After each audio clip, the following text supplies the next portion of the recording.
great win. You got to win different ways, particularly in league play. You got to have adaptability to play different ways. It takes guys that are committed to focus, and I felt the first half we were a little bit flat in the game.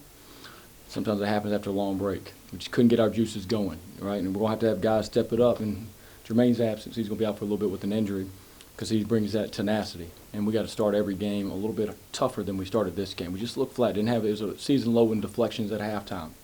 But the second half we came out, we were much better. We're much more locked in. We held them to 34% or 32% shooting in the second half versus 55 in the first. And that's a big difference. We had 20 assists in the game to 10 turnovers, and they had 21 turnovers to 12 assists. That really was an advantage for us in that category. So great job taking care of the basketball. Different guys stepped up. I expect A.J. Staten to do what he did, and obviously it's sure they've had those games. And I'm really glad to see Garrett play so well and Chandler Lepper play so well. These are guys that great shooters. They hadn't had as many opportunities, but I talked to Garrett the other day. He hadn't shot as well from three as he would like, but Garrett's one of our very best shooters and one of the best shooters in the league. I just knew it would just take time to get it going, and it's time. It's league play, and there he goes, just right out when we had to have it to keep us around that game. He's popping in threes. Took Chandler Lepper. We talked to him, and you see what he can do to shoot the ball, and in some games he may only play 2 or 3 minutes. It's just crazy the depth we have on this team. But I told Chandler over and over, dude, you're going to win a league game for us. You just got to stay with us. And literally, I mean, he won a game for us in a lot of ways. Right? He just got us off, got us going, and that was big. But every league win's a great win. So on to the next one.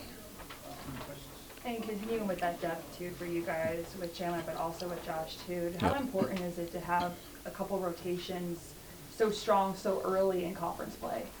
Well, depth is important because, for example, we went through it years ago. We didn't have as much depth, and we had some of our key players get injured, and we struggled.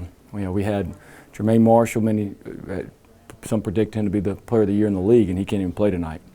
And you look at a lot of teams when that happens, they're not very successful, and our guys were able to rise up in these moments because of the depth. And I will say this, because these guys were comfortable playing them in non-league play, they were able to get them some minutes, and it wasn't their first time seeing the floor. So that's always good, and so I'm comfortable with everybody on our team in that game. The ability to press them at full court, but also for you guys to be pressured with that situation on the opposite side of the ball as well. Like, what does that mean so early on for you guys to be able to have that intensity from, baseline to baseline, really? Yeah. No, hopefully you hope that it takes a toll on it, sometimes with turnovers, sometimes with fatigue late with maybe their D or their offense, and make as many shots just because it takes its toll in different ways, even if you don't turn them over. Like I said, I felt we were a little lethargic in the game, but I think that we had to get that one under us. We were one of the only teams that didn't play a game after Christmas. Most teams said, hey, this is going to be a long break this year. Just league play starts later. Usually league play starts like the 28th. And so most teams played a game. They went and played Auburn to kind of get that rust off. I was a little concerned at halftime because we looked pretty slow, a step slow. But, turned it around. So we'll have to put together 40 minutes over Citadel. Coach is obviously very close for most of the game, but was there something you said at halftime in the locker room that turned things around? Yeah, I said we won't win. We have no chance to win the game unless we're going to change, if we're not going to lock into defense. Like we're no chance for us to win the game. We're just going to make it a shooting contest and not utilize what I think one of our strengths is toughness, which is deflections, which is offensive rebounds. We went into halftime, we had 5 deflections and one offensive rebound. That's what we talked about before the game, how much you can track how hard teams playing by how are they offensive rebound, how many deflections are they getting, and that was a season low. And then the second half we were better, we were blocking shots, we were back to being us, which I felt, and that was great. Offensively, I like how we continued to attack.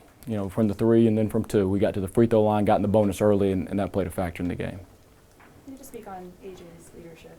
Very high for him tonight. He's one of those guys who's been with you through thick and thin for the past couple of years.